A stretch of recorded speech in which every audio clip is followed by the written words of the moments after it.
I caught my reflection in the window of Bella Vista Country Club while walking toward the entrance for what I thought would be a celebration. At 72, the woman staring back at me looked tired, wearing the navy dress I'd bought specifically for this occasion.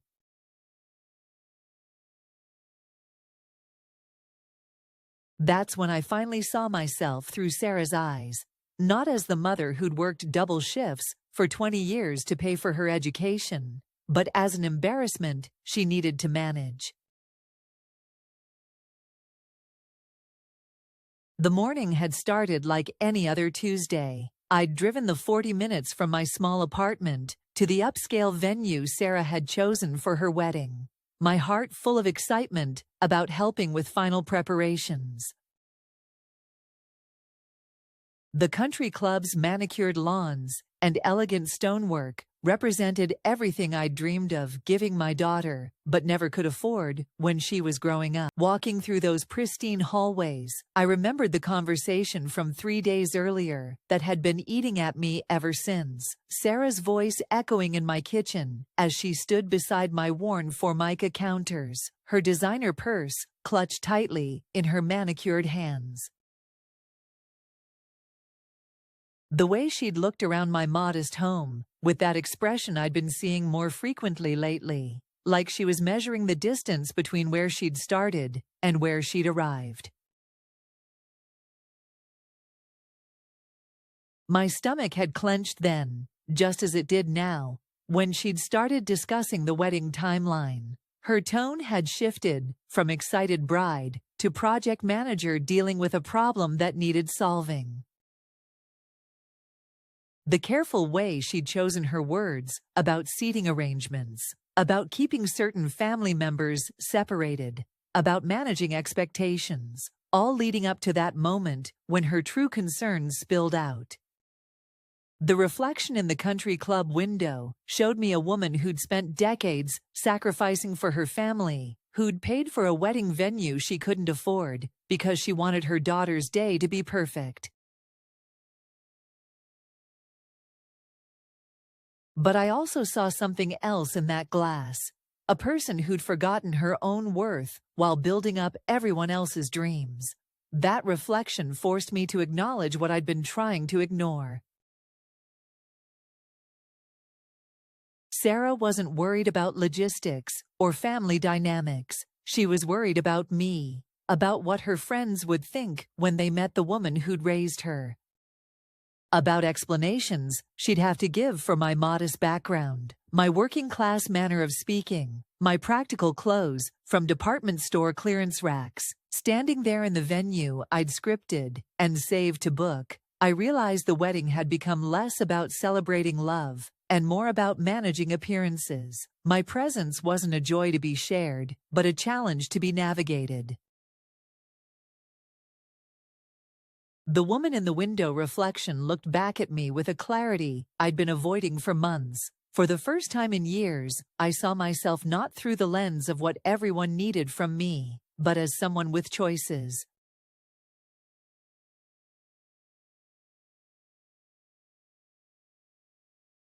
Someone who deserved better than being treated like a liability at her own daughter's wedding. That's when I turned away from the window and walked straight to the venue coordinator's office to begin the most difficult and necessary conversation of my life. 22 years ago, I'd held my newborn daughter in a hospital room with peeling paint and outdated equipment because that's what my insurance covered. Even then, looking down at her perfect face, I'd made a promise that she'd have better than what I could give her in that moment.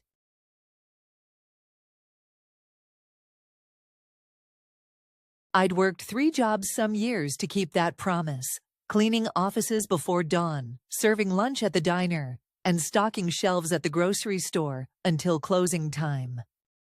The memory of those years felt different now, as I sat across from the venue coordinator, Mrs. Henderson, whose professional smile couldn't quite hide her confusion about my request. My hands rested on the polished mahogany table, where I'd signed the contract 6 months earlier. stretching my budget to breaking point because Sarah had fallen in love with this place. Back then, every sacrifice had felt meaningful. The second-hand clothes, the skipped meals, the nights I'd fallen asleep at the kitchen table, doing bookkeeping for extra money. I'd convinced myself that love meant giving until it hurt. That being a good mother required erasing myself so my daughter could shine brighter. The scholarship applications I'd filled out for Sarah's college education had asked about family income, and I'd felt ashamed writing those numbers, even though they represented honest work and careful budgeting.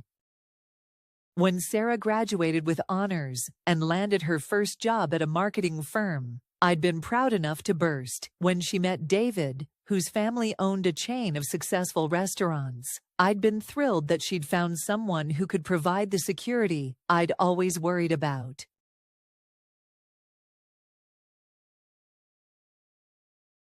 But something had shifted along the way. The phone calls had become shorter, filled with discussions about her new life, rather than curiosity about mine. The visits had grown less frequent, and when they did happen, I'd noticed her subtle corrections to my grammar.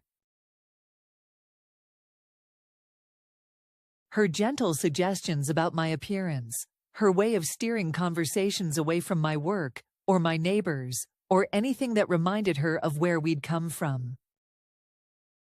I'd told myself these changes were natural. Children grew up, moved away, built their own lives. I'd expected some distance. What I hadn't expected was the growing sense that my presence in her life had become something to be managed rather than celebrated. The wedding planning had brought this dynamic into sharp focus. Every decision had been presented as already made, with my role being to agree and contribute financially. The guest list had been carefully curated to reflect David's family's social circle, with only a handful of spaces allocated for my side. When I'd asked about inviting Mrs. Chen, my neighbor who'd been like a grandmother to Sarah during elementary school, the response had been about keeping numbers manageable. Sitting in that elegant venue office, I could trace the exact moments when our relationship had transformed from mother and daughter to creditor and debtor, when gratitude had been replaced by obligation, when my love had become a burden rather than a gift. Mrs. Henderson cleared her throat gently, bringing me back to the present moment. The contract lay open between us, pages of terms and conditions I'd signed, while feeling proud that I could give my daughter something beautiful.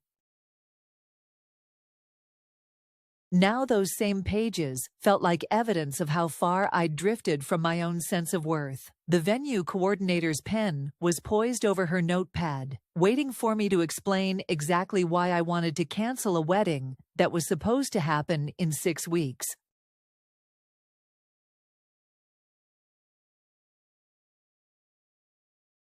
How could I explain that I'd finally realized I deserved better than being treated like an embarrassment at my own daughter's celebration? The phone in my kitchen had rung 17 times since I'd left the country club 3 hours earlier. Each ring felt like an accusation, but I'd learned something important about myself that afternoon. I didn't have to answer every demand for my attention.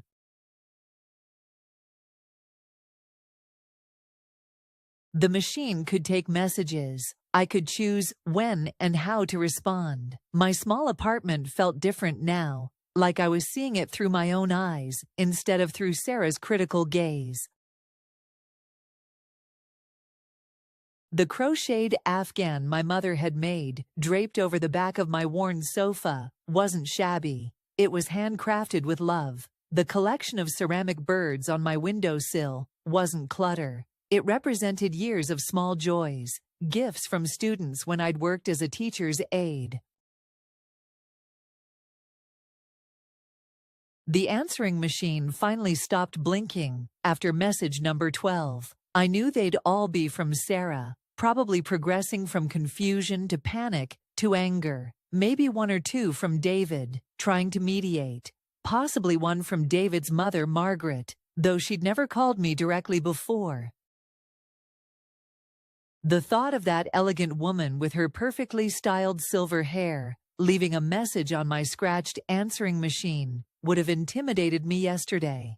Today, it just seemed like another person who'd have to wait for my response. I made myself a cup of tea, using the mismatched china set I'd inherited from my grandmother.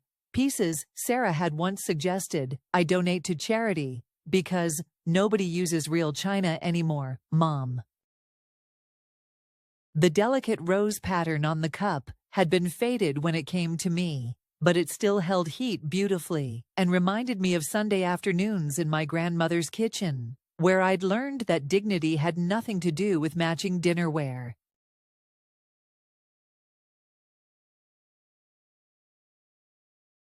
The financial calculator on my kitchen table showed the numbers I'd been avoiding for months: the venue deposit, the catering costs, the flowers, the photographer, all paid for or promised from my modest savings account, and a small loan against my car.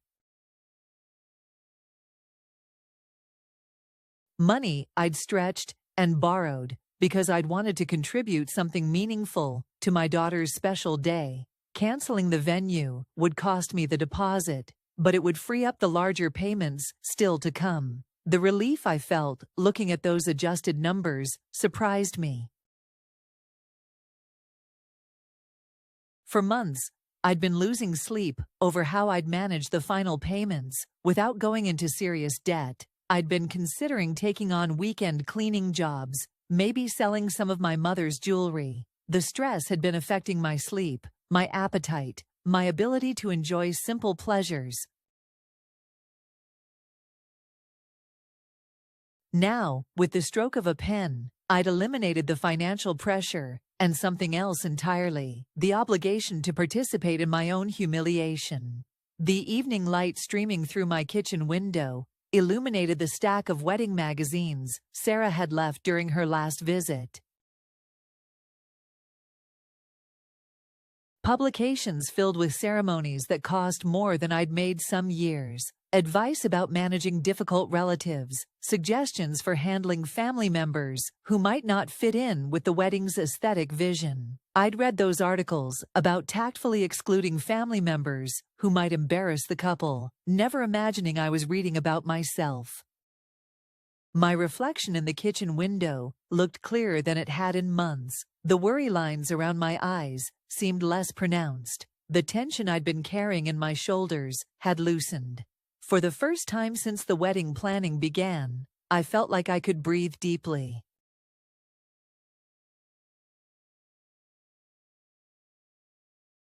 The phone started ringing again, but I turned the volume down and continued sipping my tea. Tomorrow I'd figure out what to say and how to say it. Tonight, I was going to sit in my small, comfortable home and remember what it felt like to respect myself.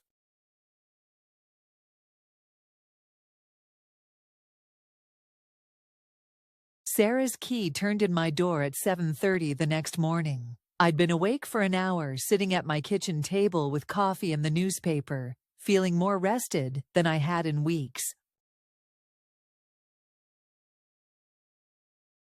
The sound of her heels clicking across my linoleum floor announced her arrival like a storm front moving in. Her face, when she rounded the corner into my kitchen, carried an expression I'd never seen before: panic mixed with something that looked almost like desperation.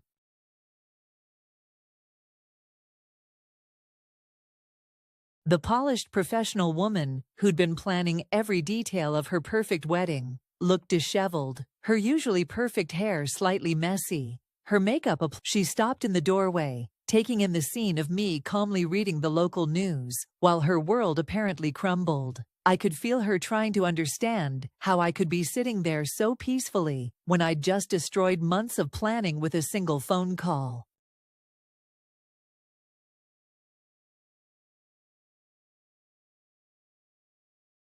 The energy she brought into my quiet kitchen felt like a violation of the peace I'd found the evening before. Her presence filled the space with urgency and drama that I no longer felt obligated to absorb.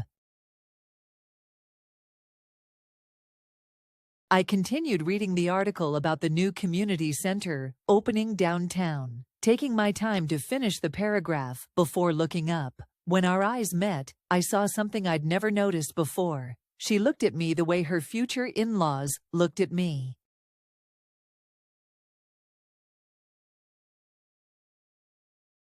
Not with love or even frustration, but with calculation. Like I was a problem to be solved rather than a person to be understood. The recognition of that expression in my own daughter's eyes felt like a physical blow, but also like a confirmation of every instinct that had led me to that venue coordinator's office. Her mouth opened and closed several times before words came out, and when they did, they carried the tone of someone who'd been practicing her arguments during the drive over. The careful modulation in her voice told me she'd spent time thinking about how to handle this situation, how to manage me back into compliance with her plans. But I'd spent the evening thinking too. I'd remembered things I'd forgotten during the months of wedding stress, like how it felt to make decisions based on my own values rather than someone else's expectations, like what my mother had taught me about standing up for myself, like the difference between being loving and being used. I folded my newspaper carefully and gave her my full attention, not the anxious, eager-to-please attention I'd been offering for months, but the calm, steady attention of someone who'd made peace with a difficult decision. The kitchen that had always been the heart of our relationship suddenly felt like a courtroom where we'd be forced to examine what our family had become. The venue cancellation wasn't really about a wedding anymore. It was about whether I was willing to continue accepting a relationship where my worth was measured by my ability to stay out of the way.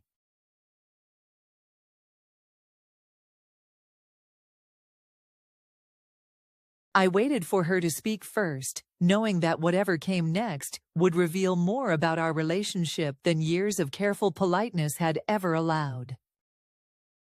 The words that came out of Sarah's mouth felt like a physical assault, each sentence designed to tear down the fragile sense of self-worth I'd been rebuilding. She stood in my kitchen doorway like a prosecutor delivering a closing argument, her voice rising with each accusation about my selfishness, my dramatic overreaction, my complete disregard for anyone's feelings but my own. The language she used to describe my decision revealed a vocabulary I'd never heard from her before, words about family loyalty and gratitude that sounded borrowed from someone else's playbook. She spoke about embarrassing David's family, about the deposits already paid to other vendors, about how impossible it would be to find another venue on such short notice. Each point delivered with the precision of someone who'd been building this case against me for hours. But underneath the anger, I could hear something else, genuine panic, not about the logistics of relocating a wedding, but about losing control of a narrative she'd been carefully constructing.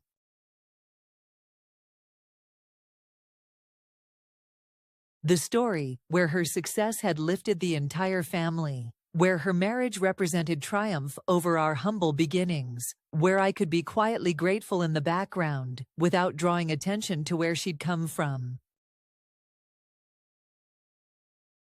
My calm response seemed to infuriate her more than any argument could have. When I simply nodded and acknowledged her points without defending myself or backing down, her volume increased. The woman who'd mastered corporate presentation skills was losing her composure in my small kitchen, and we both knew it. She began listing my failures as a mother, how I'd never been able to provide what she needed, how she'd had to work twice as hard because of our financial situation, how other mothers had been able to give their daughters advantages I'd never managed.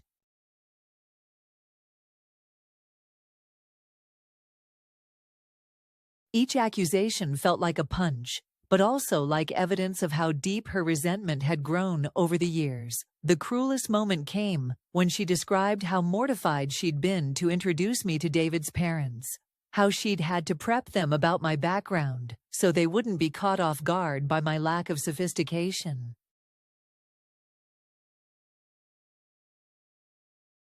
The casual way she delivered this information, like it was simply a practical matter rather than a profound betrayal, showed me exactly how she'd learned to see me. I listened without interrupting, watching my daughter transform into someone I barely recognized. The little girl who'd once crawled into my lap when she was scared had become a woman who felt embarrassed by the lap she'd once found comforting. The student I'd helped with homework at this same kitchen table now spoke to me like I was too stupid to understand basic social dynamics. When she finally ran out of accusations, the silence in my kitchen felt dense and charged. I could see her waiting for me to crumble, to apologize, to promise to fix everything and go back to the arrangement where I paid for her dreams while staying carefully out of sight.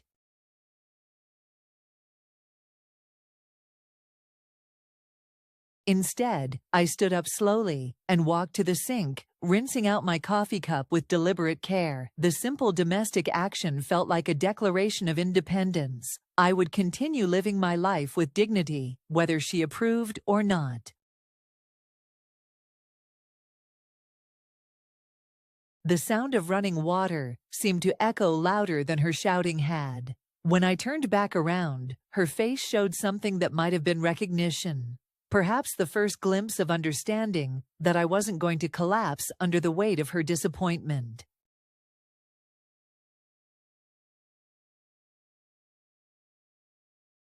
The final blow came when Sarah pulled out her phone and began scrolling through her contacts, her fingers moving with the efficiency of someone making business calls. She announced that she was calling David's father to discuss options for handling the situation. Since I clearly wasn't capable of thinking rationally about the family's needs. Watching my daughter prepare to discuss my fitness as a grandmother and family member with people who barely knew me felt like watching her erase me completely. The phone call would frame me as the unstable element that needed to be managed, the weak link that required stronger family members to step in and take control. But something unexpected happened. As I watched her scroll through those contacts, instead of feeling smaller, I felt a surge of clarity that seemed to straighten my spine and clear my vision. This woman standing in my kitchen, prepared to discuss my personal business with virtual strangers, had forgotten something fundamental about who she was talking to. I was the mother who'd worked 3 jobs to keep her in school. I was the woman who'd negotiated with landlords and bill collectors to keep us housed and fed. I was the person who'd managed a household budget that would have challenged a certified accountant, making dollars stretch far enough to cover necessities and still find ways to make holidays special.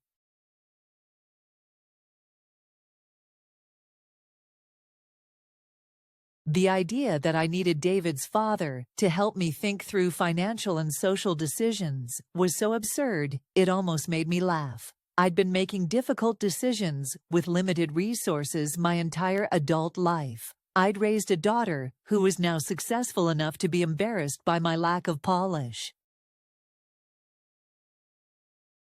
I'd built a life that might not impress her new social circle, but it was built on principles and hard work. Sarah's finger hovered over the screen, waiting for my response to her threat. She expected me to panic at the prospect of being discussed and judged by David's family.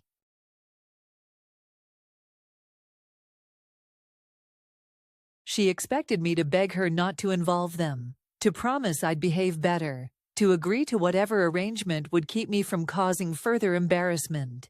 Instead, I walked over to where she stood and gently placed my hand over her phone, lowering it until she was forced to look directly at me.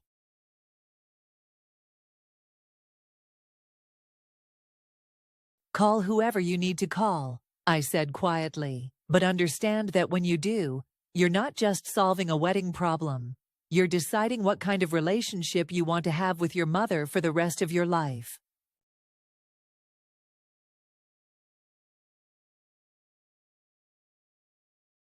The words came out steady and calm, without anger or pleading. They carried the weight of someone who'd finally realized that respect couldn't be earned through endless accommodation. Either she valued me enough to treat me with basic dignity, or she didn't. Her choice to make that phone call would give me the answer. I could see the calculation happening behind her eyes as she processed this unexpected response. The mother who'd always bent to her will had just presented her with a boundary she hadn't anticipated.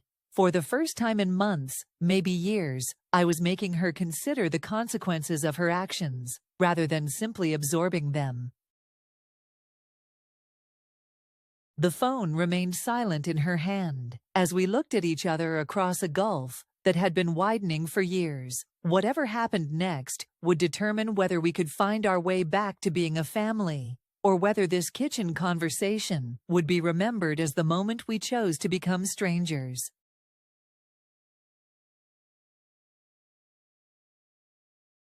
Sarah left without making the phone call, but also without apologizing or acknowledging anything I'd said. The door clicked shut behind her, with a finality that seemed to echo through my apartment for hours afterward. I stood in my kitchen, surrounded by the lingering tension of our confrontation, and realized I felt lighter than I had in months.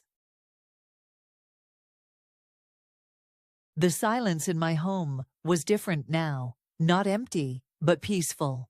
For the first time since the wedding planning began, I could think about my future without feeling overwhelmed by obligations I couldn't meet or expectations I couldn't fulfill. The canceled venue had freed me from more than financial stress. It had freed me from participating in my own diminishment. I called Eleanor Kowalski, my neighbor from 3 doors down, who'd been inviting me to her book club for over a year.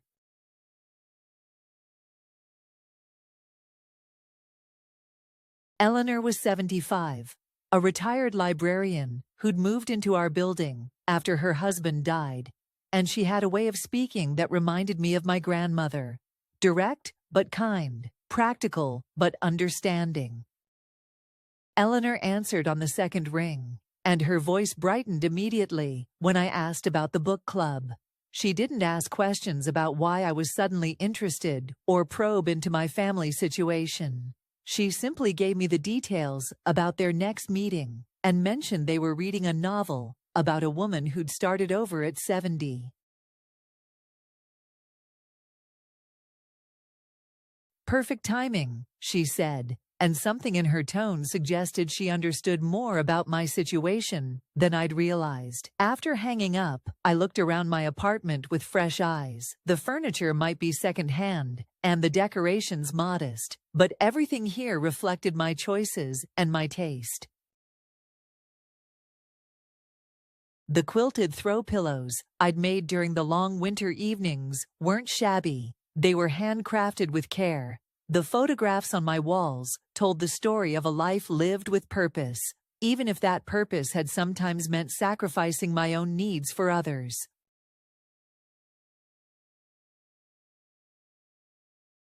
I made a list of things I'd been putting off while focusing all my energy on wedding preparations. The community college catalog I'd requested months ago still sat unopened on my bookshelf. I'd been interested in taking a computer class, maybe learning to use the internet more effectively, but there'd never seemed to be time or money for anything that was just for me.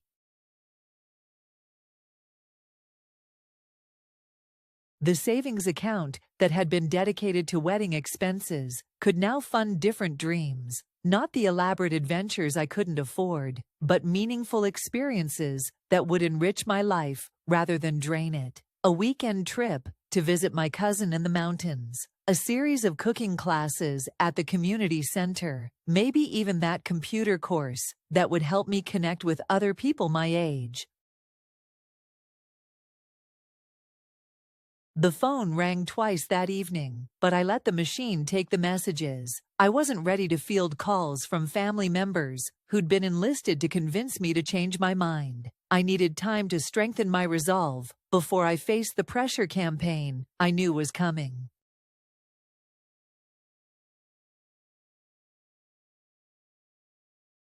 That night, I slept more soundly than I had in weeks. My dreams weren't filled with wedding stress or family conflict. Instead, I dreamed about possibilities I'd forgotten to consider, friendships I could nurture, interests I could pursue, a life I could build based on my own values rather than other people's expectations.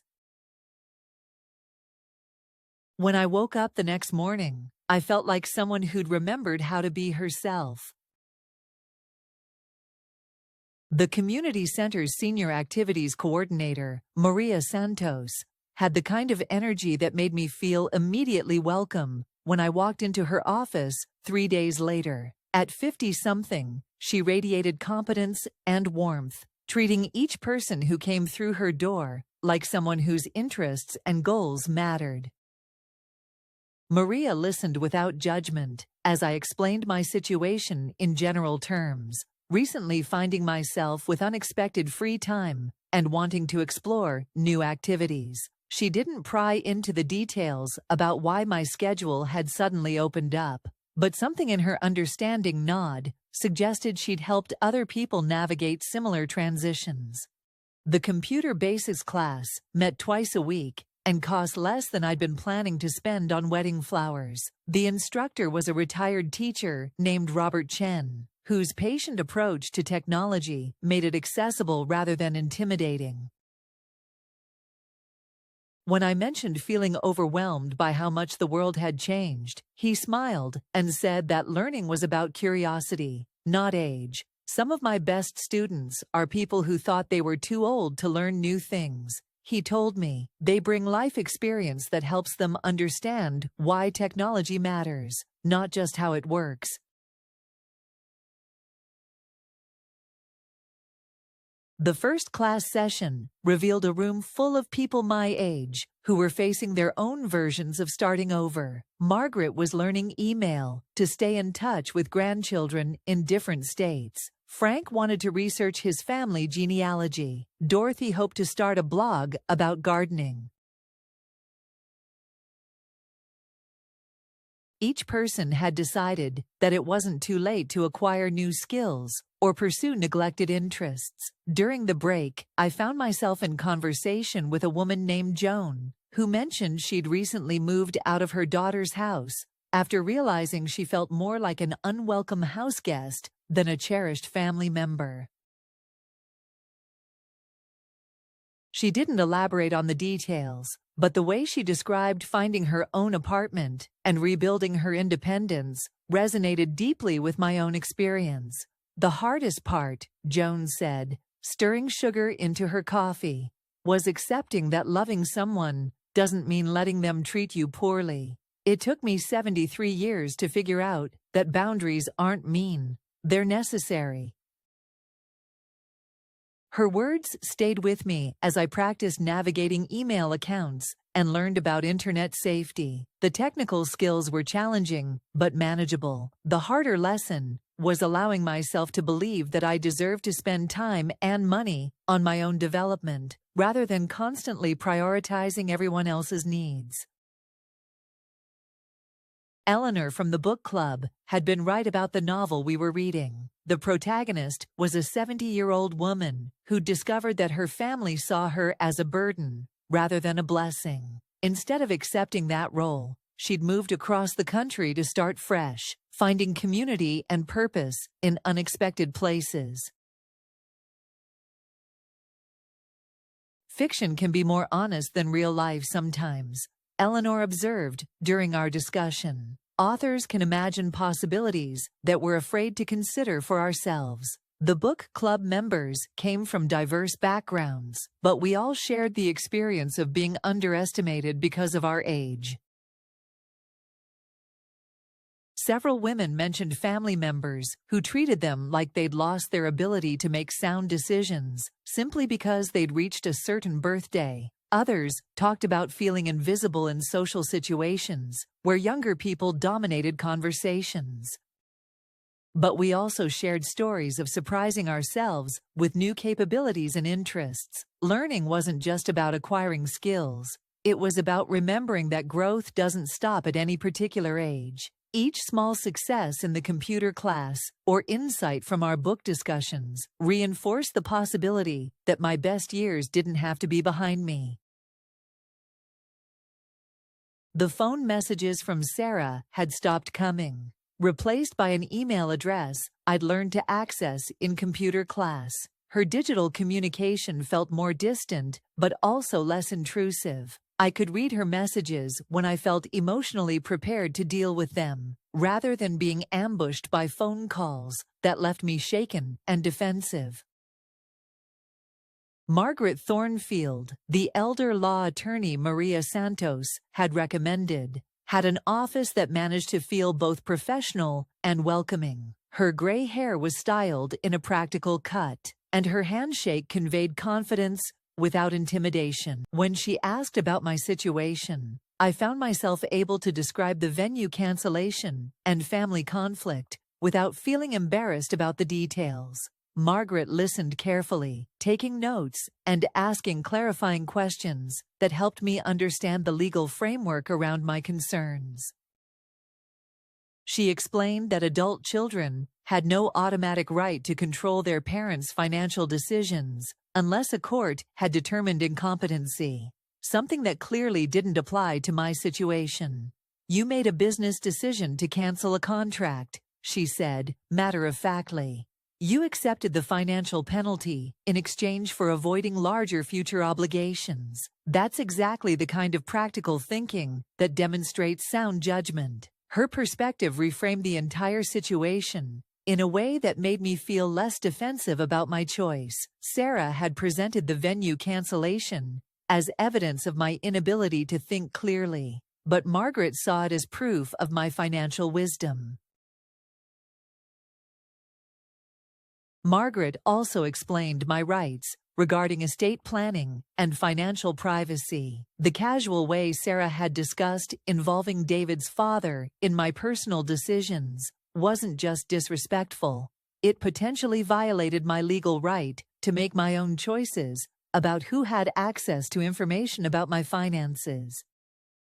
Many families struggle with these dynamics, Margaret told me. Adult children sometimes confuse concern with control. Your daughter may genuinely believe she's protecting your interests, but that doesn't give her the right to override your decisions or share your private information without permission.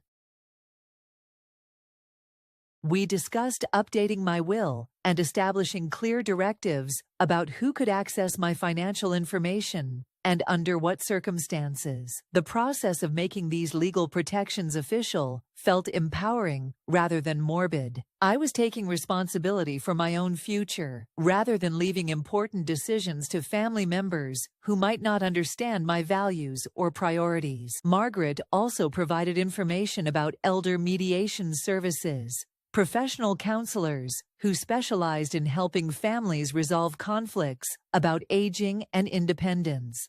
She emphasized that this wasn't therapy, but rather practical problem-solving. Sometimes families need neutral guidance to remember how to treat each other with dignity, she explained. The mediator doesn't take sides, but helps everyone understand the difference between caring about someone and controlling them. I left Margaret's office with a folder full of information and a clearer understanding of my rights and options. More importantly, I felt validated in my decision to prioritize my own well-being over family expectations. A legal professional had confirmed that my choices were reasonable and my boundaries were appropriate. The contrast between Margaret's respect for my autonomy and Sarah's attempts to override my decisions highlighted how much I'd been accepting treatment that fell far short of what I deserved. Professional relationships shouldn't set the standard for how family members treated each other, but in my case, strangers were showing me more consideration than my own daughter. That evening, I used my new email skills to send Margaret a thank you note and to schedule a follow-up appointment for updating my legal documents. Each step toward protecting my independence felt like reclaiming a piece of myself that had been eroded by months of accommodating other people's expectations. The Saturday morning farmers market had become my weekly ritual since joining the computer class and book club. Walking among the stalls of fresh produce and handmade crafts, I discovered a community of people who valued quality over status, relationships over appearances. Nobody here cared about my second-hand clothes or modest background. They cared about whether I appreciated good tomatoes and interesting conversation. That's where I met Ben Morrison, a 74-year-old widower who'd been selling honey from his small apiary for the past 5 years. His weathered hands and gentle manner reminded me of my father, who'd also found peace in working with nature.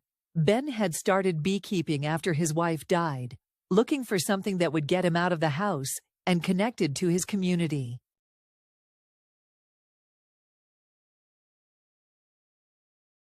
Bees don't care about your problems, he told me while explaining the different honey varieties, but taking care of them gives you something bigger than yourself to focus on. Amazing how that helps everything else fall into perspective. Ben's story resonated with my own journey of rediscovering interests and capabilities I'd forgotten during years of focusing entirely on family obligations. He'd been a high school principal for 30 years, but retirement had initially left him feeling useless until he found activities that engaged his mind and provided meaningful work. My daughter thought I was crazy when I started keeping bees, he said with a chuckle. She worried I'd get stung to death or create some kind of neighborhood hazard. But you know what? After she saw how much happier I was, she stopped trying to talk me out of it.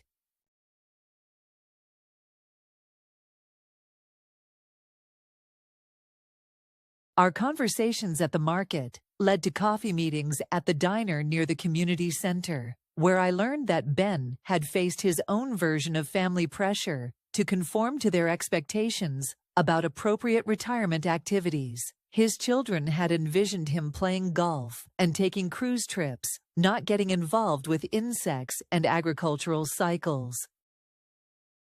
The funny thing is, Ben reflected during one of our talks, once I stopped trying to be the grandfather they thought they wanted and started being the person I actually am, our relationship got better. Turns out, they prefer an authentic me to a fake version designed to make them comfortable. Through Ben, I met other people who'd navigated the challenge of maintaining their identity while aging in a culture that preferred elderly people to be decorative rather than dynamic. His friend Carol had started a small catering business at 70, using recipes she'd developed during decades of cooking for church functions. Another friend, David, had gone back to school to study photography after retiring from his job as an accountant. Each of these people had faced family members who questioned their judgment or worried about their acting their age. But they'd also discovered that pursuing their interests had enriched their lives in ways that traditional retirement activities never could have achieved. The community center's bulletin board began to feel like a menu of possibilities, rather than a reminder of my isolation. Volunteer opportunities, educational classes, social groups, and service projects represented chances to contribute my skills and experience, rather than feeling like I needed to apologize for taking up space. Eleanor introduced me to the library's oral history project, where seniors recorded stories about their lives and communities for preservation. The coordinator, a young graduate student named Emily, treated each participant like a valuable historical resource, rather than someone whose experiences were outdated or people your age lived through changes that younger generations can barely imagine. Emily told me during my interview session, Your perspective on how families and communities have evolved is incredibly valuable for understanding social history. Being valued for my experience, rather than tolerated despite my age, felt revolutionary. These new relationships were built on mutual respect and shared interests, rather than obligation and guilt. People listened to my opinions because they found them thoughtful, not because they felt sorry for me. The contrast with my family relationships became increasingly stark as my social circle expanded. In my new community, I was seen as someone with wisdom to share and energy to contribute. At family gatherings, I'd been treated like someone whose best years were behind her and whose main value was staying out of the way.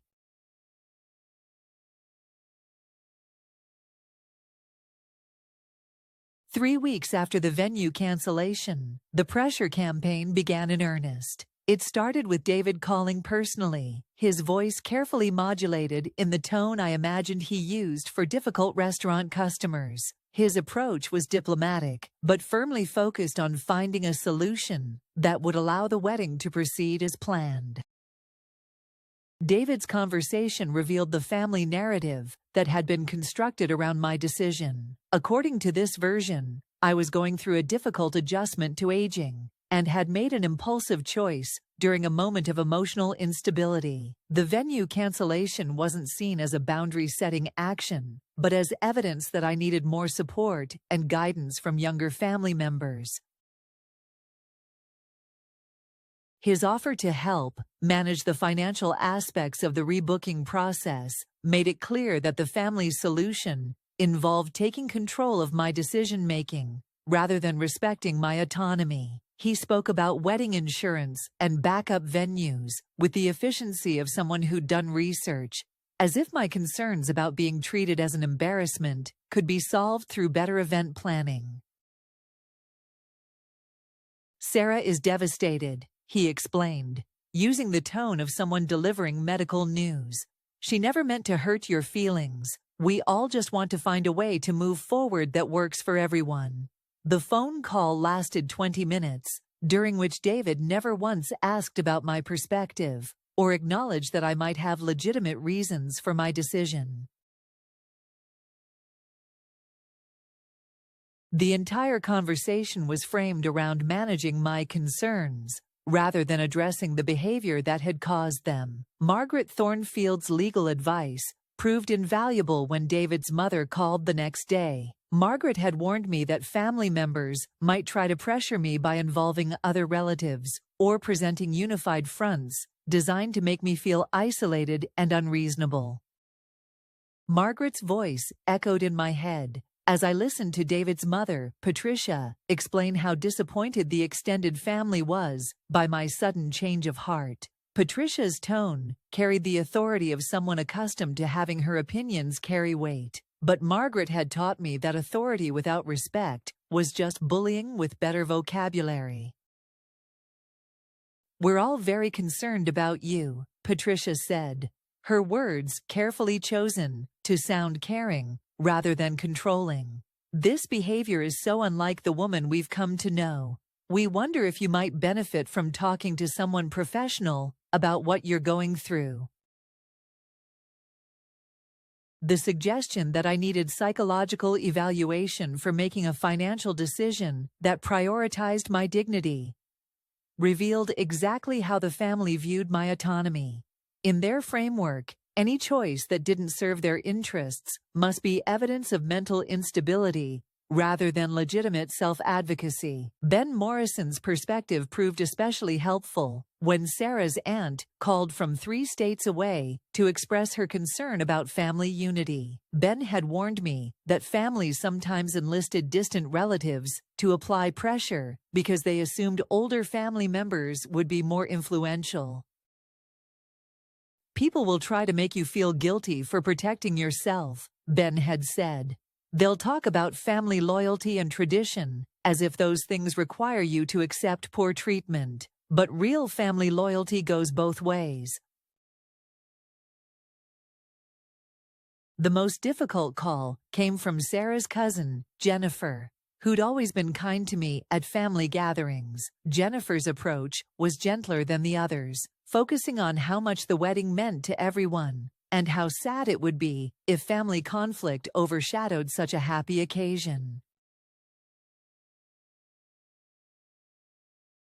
Jennifer's genuine affection made her manipulation more effective than the others' authority-based approaches. She spoke about family forgiveness and second chances, about how hurt feelings could heal if everyone just focused on love rather than pride. But even Jennifer's kindness came with an underlying assumption that I was the one who needed to change. The conversation was about how I could be more understanding of Sarah's stress, more flexible about the arrangements, more focused on the bigger picture than my own hurt feelings.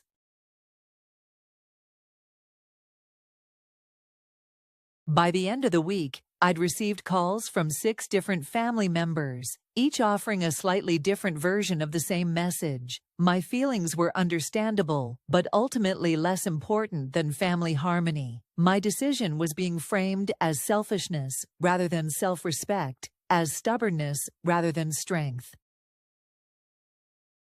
The consistency of these messages revealed how thoroughly the family had discussed my situation and agreed on their response. I hadn't been included in these conversations about my motivations and mental state, but everyone else had been brought up to speed on the approved narrative. That night, I sat in my quiet apartment and realized that the pressure campaign had actually clarified something important. I was surrounded by people who cared more about avoiding conflict than addressing its causes. They wanted peace at any price, as long as the price was paid by me. The final attempt to change my mind came through an ambush I should have anticipated. Sarah arrived at my apartment on a Sunday afternoon with David's mother, Patricia, and an elegant woman I'd never met who introduced herself as Margaret Weston, a family counselor who specialized in generational communication challenges. The 3 women arranged themselves in my small living room like a tribunal, their coordinated presence designed to overwhelm my resistance through professional authority and family pressure. Sarah's strategic thinking in bringing a counselor showed how thoroughly she'd planned this intervention, but it also revealed how little she understood about the nature of my decision.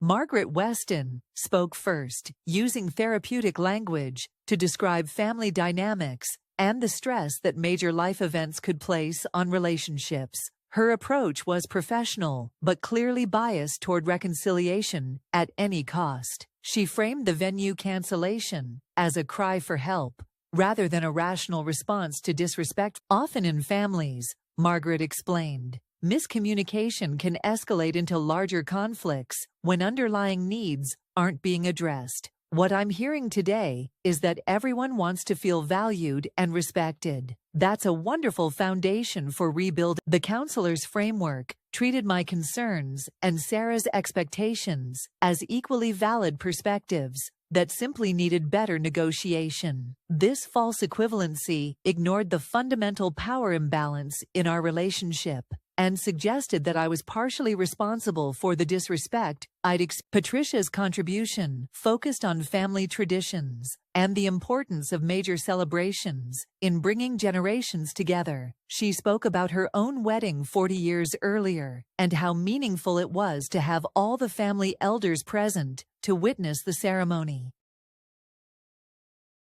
These moments become family history, Patricia said, with the authority of someone accustomed to having her opinions matter. Years from now, what will matter isn't the venue or the flowers, but the fact that the people who love Sarah were there to celebrate with her. The implicit message was that my concerns about being treated as an embarrassment were trivial compared to the larger significance of family unity. Patricia's perspective dismissed my experience entirely while positioning herself as the voice of wisdom and tradition. Sarah's approach was more emotional than her previous attempts, tears flowing as she spoke about how much the wedding meant to her and how devastating it would be to have family conflict overshadow the celebration. She apologized for any misunderstanding about her previous comments, but her apology focused on my misinterpretation rather than her actual behavior.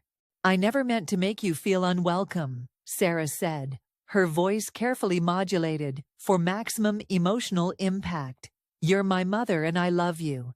I just want everything to be perfect for this one day." The word perfect revealed the core issue that no amount of family counseling could resolve.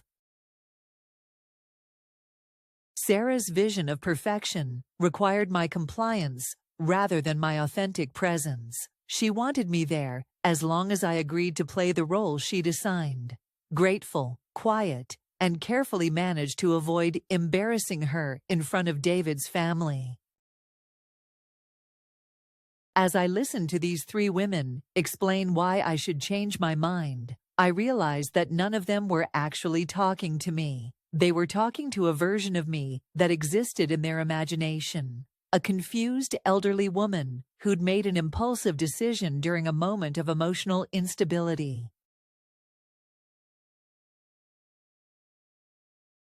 The real me, the woman who'd carefully considered her options and made a difficult choice to preserve her dignity, wasn't represented in their conversation. They were solving a problem that didn't exist while ignoring the one that did. When Margaret Weston asked for my response to their concerns, I looked around my living room at these three women who'd orchestrated this intervention without my consent, and realized that my answer was simpler than they'd expected. "Thank you for coming," I said calmly, "but I'm not interested in counseling to help me accept disrespectful treatment. If Sarah wants to rebuild our relationship, she knows where to find me." The silence that followed my response seemed to fill every corner of my small apartment. The three women looked at each other with expressions that revealed they hadn't prepared for this possibility, that I might simply refuse to participate in their solution.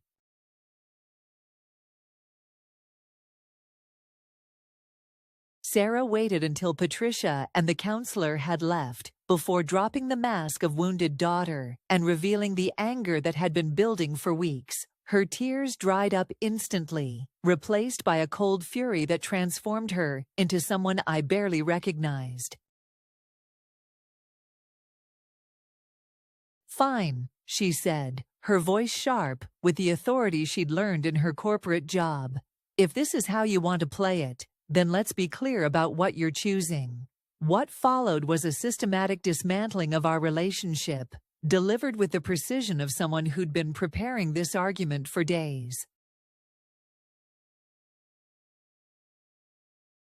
Sarah laid out the consequences of my decision, like a prosecutor presenting evidence, each point designed to demonstrate the price I'd pay for prioritizing my own feelings over family harmony. She started with the immediate practical implications. Without my participation in the wedding, I'd be excluded from family photos, holiday celebrations, and future grandchildren's milestones. My absence would be explained to extended family and friends as my own choice, my own preference for isolation over inclusion. "David's family thinks you're unstable," she continued, her words deliberately chosen for maximum impact. "They're questioning whether you should be around children without supervision. Patricia suggested we might need to consider whether you're competent to manage your own finances."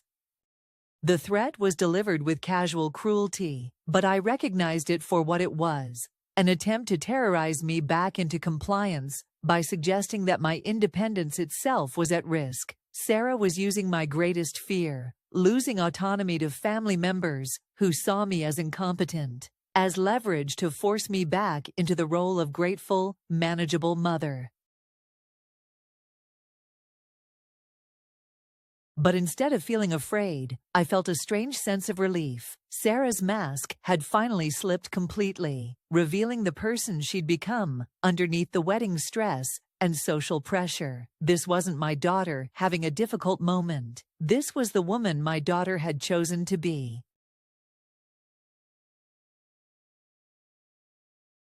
"You've made your choice," she concluded, gathering her purse and jacket with sharp, efficient movements. "Now you get to live with it.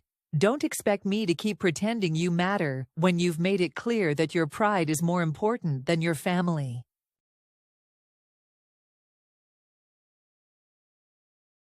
The apartment felt eerily quiet after she left, like the aftermath of a storm that had finally moved through after threatening for weeks. I walked to my kitchen window and looked out at the parking lot where Sarah's car was pulling away, probably for the last time.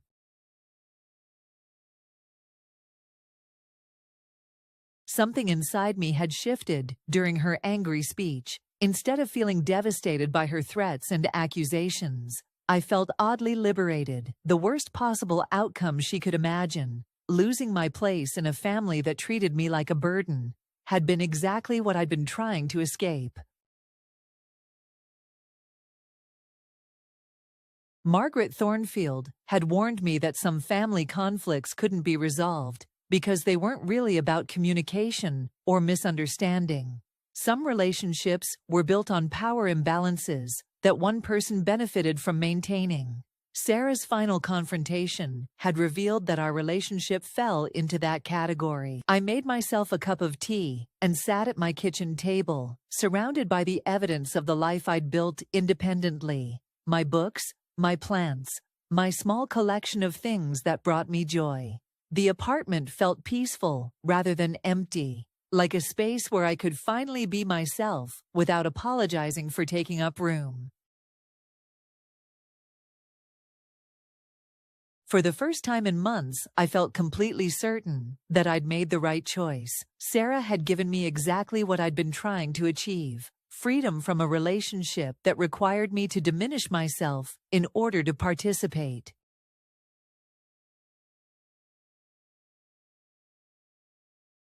The weeks following Sarah's final visit passed more peacefully than I'd expected. Without the constant stress of wedding planning and family conflict, I felt like I was emerging from a fog that had been clouding my judgment for months. My apartment felt larger somehow, as if removing the burden of other people's expectations had literally created more breathing room.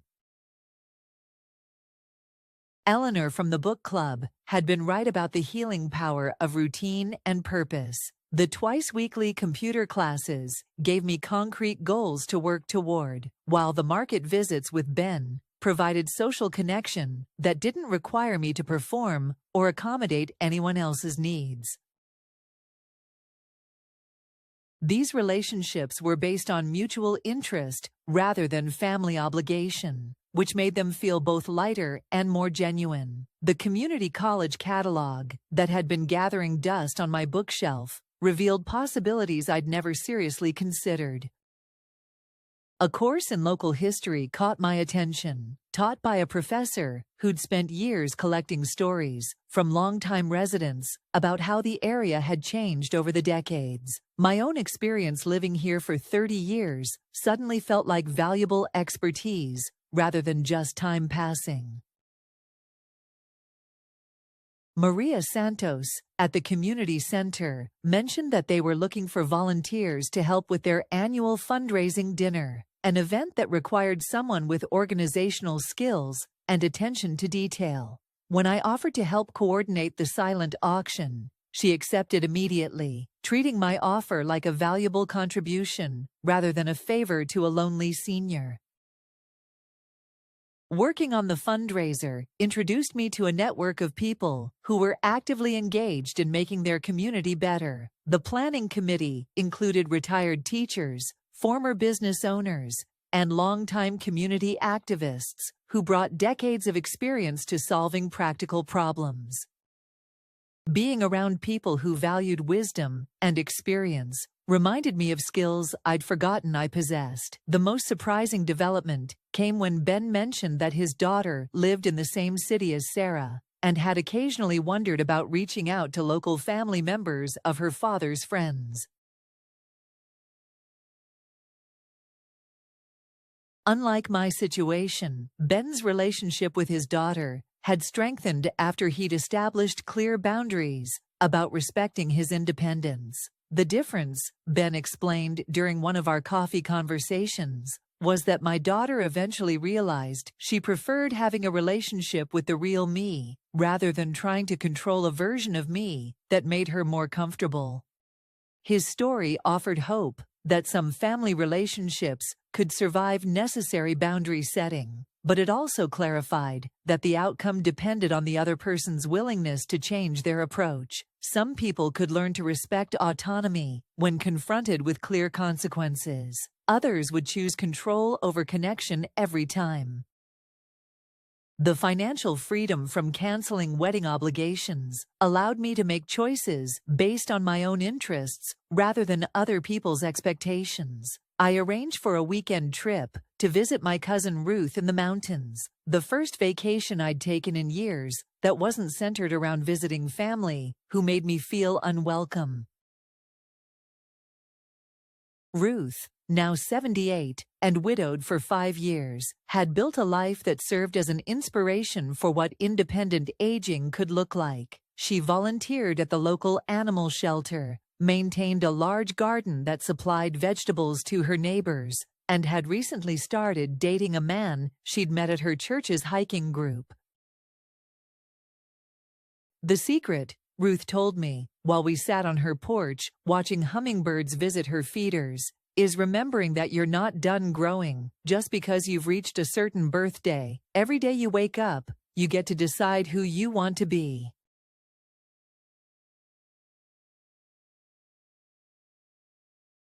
Her perspective on family relationships was particularly helpful. Ruth had maintained good relationships with her adult children by refusing to let them treat her like a dependent or a burden. When they offered unwanted advice, she thanked them and then made her own decisions. When they tried to limit her activities based on their fears, she acknowledged their concerns but continued living according to her own judgment. Love doesn't mean letting people diminish you, she said simply. Sometimes the most loving thing you can do is refuse to enable their worst impulses. 6 months after canceling the venue, I received my certificate of completion from the Computer Basics class, with a sense of accomplishment that surprised me. Robert Chen had been right about older students, bringing life experience to their learning. I'd not only mastered email and internet basics, but had also helped several classmates navigate challenging family situations using online resources.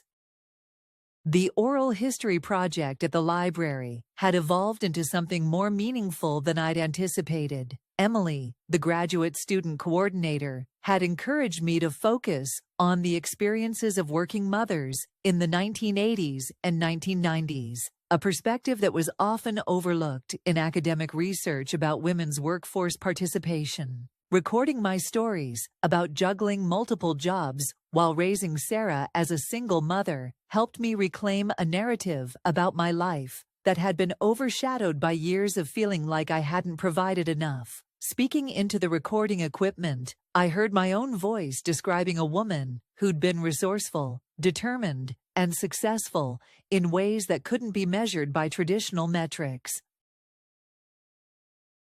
Your generation pioneered a lot of the flexibility that working mothers take for granted now, Emily told me after reviewing my recorded interview.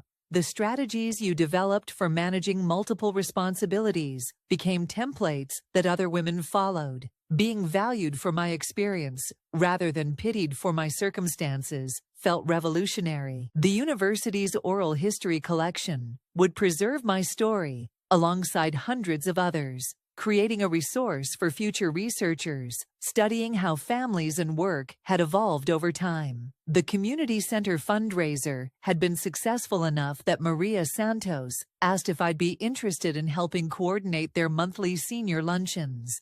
The position involved calling participants to confirm attendance, arranging transportation for those who needed it, and helping facilitate the educational presentations that accompanied each meal. Working with the luncheon program introduced me to people facing various challenges related to aging and independence. Some were dealing with health issues that limited their mobility. Others were navigating family relationships that had become complicated as adult children tried to assume increasing control over their lives. The most meaningful connections came with people who'd faced similar family dynamics to my own situation.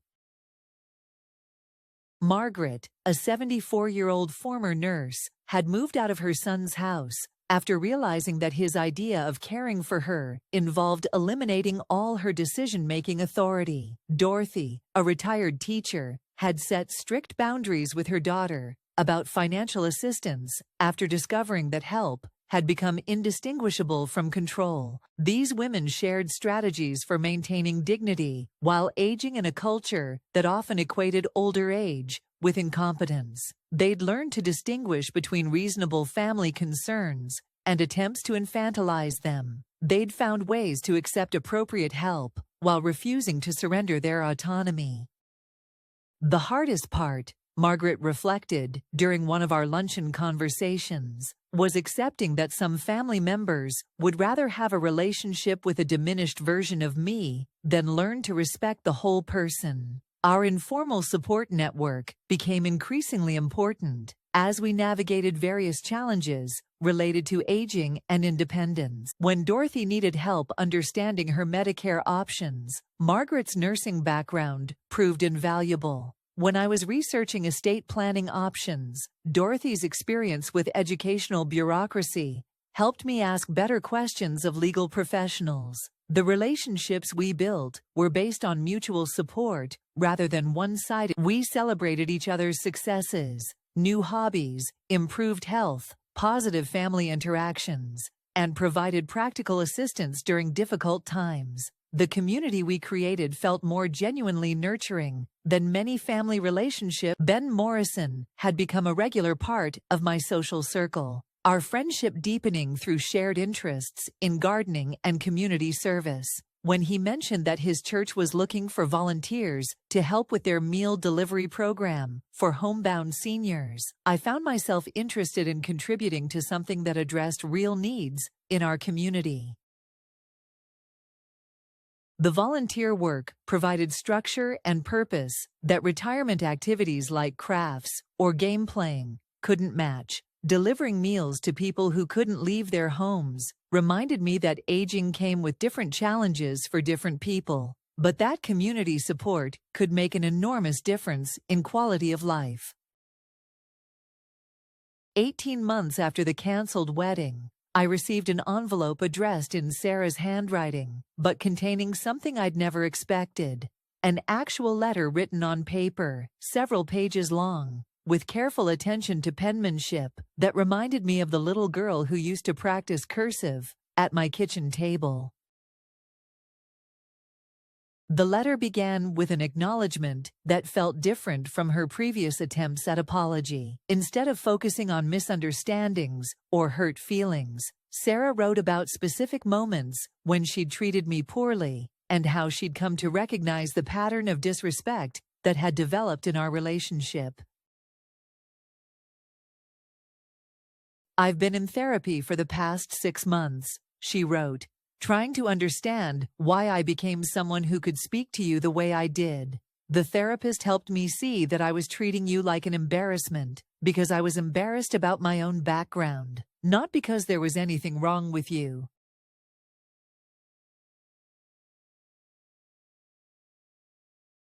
The letter detailed her growing awareness of how she'd internalized classist attitudes from David's family and her corporate environment. She'd begun to see herself through their eyes as someone who'd overcome humble origins, rather than appreciating the strength and wisdom that came from her upbringing. "You worked 3 jobs to give me opportunities," she continued. "Instead of honoring that sacrifice, I let other people convince me it was something to be ashamed of. I treated your hard work like a liability instead of recognizing it as the foundation for everything I've achieved." The most meaningful part of the letter was Sarah's recognition that my venue cancellation hadn't been an overreaction or a cry for attention. She'd come to understand it as a reasonable response to behavior that had violated basic standards of respect and dignity. You drew a boundary when I couldn't see how badly I was treating you, she wrote. That was exactly what needed to happen, even though it was painful for both of us. The letter included no requests for immediate reconciliation or assumptions about rebuilding our relationship.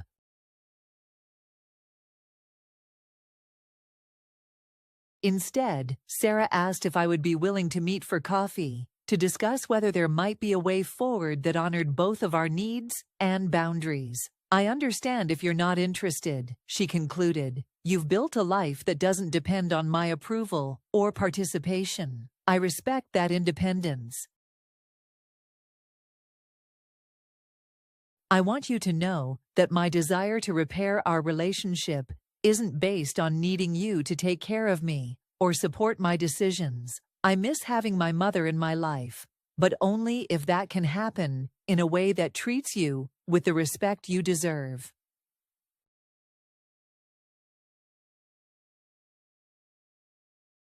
I carried the letter around for 3 days before deciding how to respond. The community of friends I'd built provided valuable perspective on whether the apology seemed genuine and what conditions might be necessary for any future relationship. Eleanor's advice was characteristically practical. Judge people by their actions over time, not their words in a moment of regret. If she's serious about change, she'll prove it through consistent behavior. Ben's perspective focused on the possibility of healing without requiring complete restoration of the original relationship.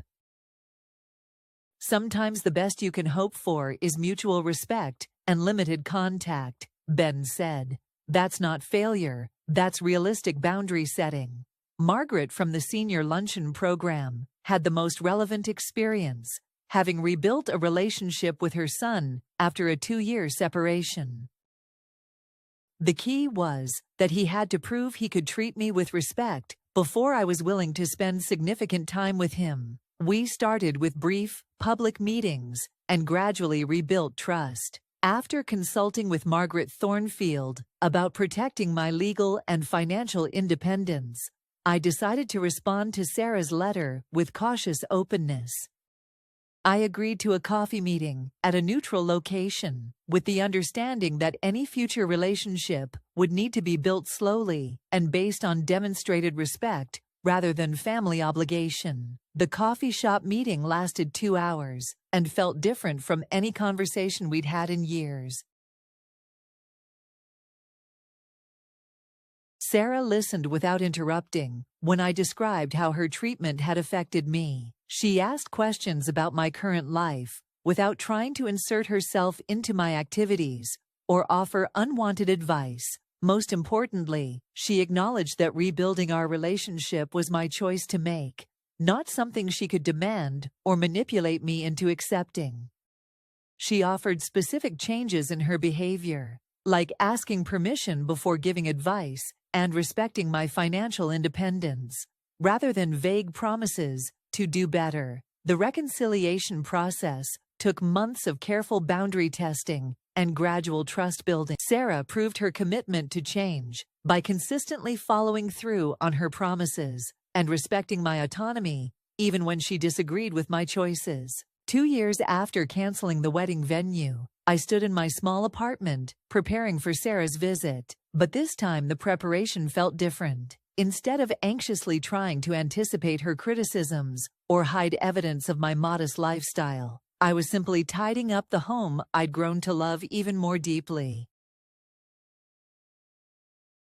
Sarah's visits had become monthly occurrences, carefully structured interactions that honored both our need for connection and my requirement for respect. She called before coming over, asked what worked for my schedule, and treated my time as valuable rather than infinitely available for her convenience.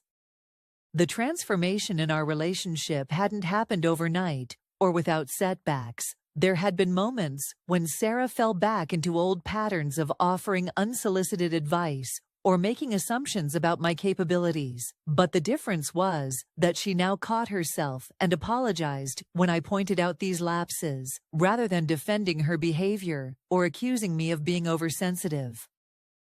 The wedding had eventually taken place in a smaller venue, with David's family handling most of the arrangements. Sarah had described it as intimate rather than grand, focused on the commitment between her and David, rather than impressing their extended social circle. She'd sent me photos, and I'd responded with genuine congratulations. But I hadn't attended. The decision to skip the wedding hadn't been made in anger or as punishment, but rather as a practical acknowledgement that some relationships needed time to heal before they could survive high-stress situations. Sarah had accepted my choice without argument, recognizing that earning back my trust was a process that couldn't be rushed.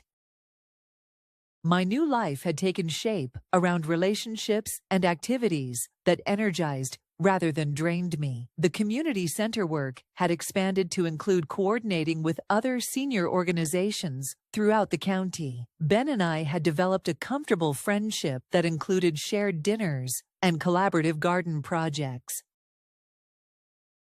The book club had become a cornerstone of my intellectual life, introducing me to perspectives and ideas that kept my mind engaged. The computer skills I'd learned had opened up unexpected opportunities for connection. I'd joined online forums for people interested in local history and gardening, finding community with people across the country who shared my interests.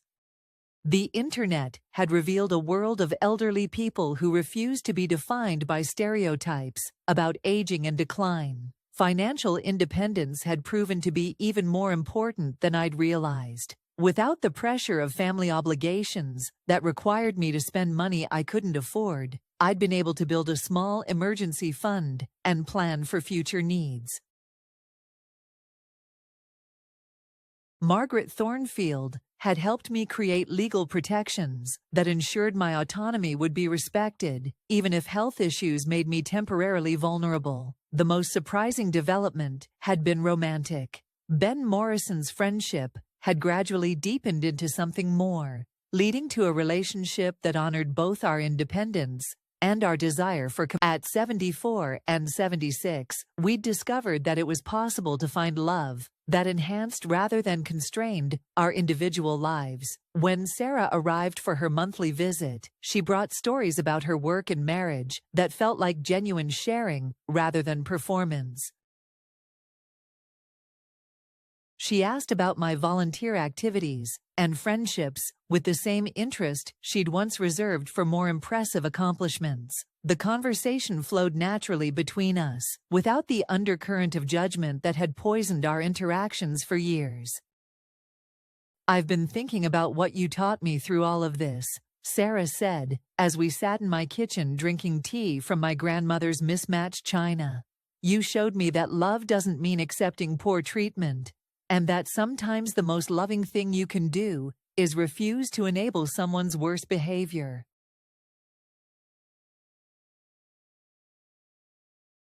Her words reflected a level of understanding that had taken months to develop. Sarah had gradually recognized that my boundary setting hadn't been an attack on our relationship, but rather an attempt to save it by establishing a foundation of mutual respect. The woman who sat across from me was recognizably my daughter, but also genuinely different from the person who'd once spoken about managing my participation in her wedding. She'd learned to value authenticity over appearances, to choose relationships based on substance rather than status. Our reconciliation hadn't restored the original relationship. That would have been impossible, given how much both of us had changed. Instead, we'd built something new, a connection between two adults who chose to be in each other's lives because they genuinely enjoyed and respected each other. As Sarah prepared to leave, she hugged me with the same warmth I remembered from her childhood, but also with the respect of one adult acknowledging another's worth. The apartment felt peaceful after she left, filled with the satisfaction that comes from relationships built on honest foundations. Standing at my kitchen window, I looked out at the garden plot Ben and I had started in the community space behind my building. The vegetables we'd planted were beginning to produce food that we'd share with neighbors and friends. The literal fruits of our labor represented something larger, the possibility of creating abundance through cooperation rather than competition. At 74, I'd learned that it was never too late to start over, to build relationships based on respect rather than obligation, to choose dignity over convenience. The canceled wedding had been the beginning of a journey toward discovering who I was when I stopped trying to be who everyone else needed me to be. The reflection in my kitchen window showed a woman who'd found peace, not through avoiding conflict, but through standing up for herself when it mattered most. The face looking back at me carried lines earned through years of hard work and difficult decisions, but it also showed the confidence that came from knowing I deserved better than I'd been accepting. My phone rang with a call from Eleanor about tomorrow's book club meeting, followed by a message from Maria about the community center's upcoming volunteer appreciation dinner. Ben had left a note about weekend plans for visiting the farmers market and trying a new hiking trail that he thought I'd enjoy. The calendar on my refrigerator was filled with activities chosen because they brought me joy rather than fulfilled other people's expectations. Doctor's appointments were balanced with social engagements, volunteer commitments were scheduled around personal interests, and family obligations had been replaced by family connections that enriched rather than depleted the woman who'd once felt obligated to accept disrespectful treatment in the name of family harmony had discovered something better: relationships based on genuine affection and mutual respect. It had taken 74 years to learn that lesson. But as my grandmother used to say, the best time to plant a tree is 20 years ago, and the second best time is today. Looking around my small apartment, filled with evidence of a life lived authentically, I realized I'd finally planted the tree, and it was growing beautifully.